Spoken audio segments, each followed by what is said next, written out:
Blouse cut చేసుకునేటప్పుడు ఈ యొక్క చంక రౌండ్ ఉంటుంది కదా! సో, ఈ చంక రౌండ్ తీసుకునేటప్పుడు ఏంటి అంటే కరెక్ట్‌గా తీసామా లేదా అని ఒక డౌట్ ఉంటుందండి. సో, మీరు నార్మల్‌గా అయితే ఆది బ్లౌజ్ తోటి తీసేసి ఎంత ఉంది అనేది మీరు మెజర్‌మెంట్ ద్వారా మార్క్ చేసుకోవచ్చు. చూసారు కదా! ఇక్కడ మనం ఆది బ్లౌజ్‌ని ఈ విధంగా పెట్టేసి ఇలా పైనుంచి క్రింద వరకు కూడా ఎంత అయితే మనకి మెజర్‌మెంట్ వస్తుందో చూడండి ఈ విధంగా కొంచెం కొంచెంగా ఇలా మార్క్ చేసుకోవాలి. ఒకేసారి టేప్‌ని స్ట్రెయిట్‌గా పెట్టేయకూడదండి.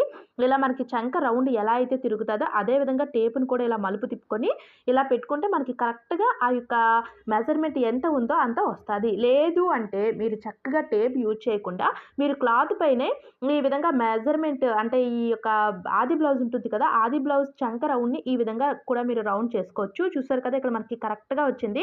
మనకి ఖర్చు దగ్గరకొచ్చేసరికి ఎండ్ అయిపోవాలన్నమాట. మనకి 1 ½ ఖర్చులకు ఉంచాం కదా! ఆ 1 ½ అలా ఉంచేయాలి.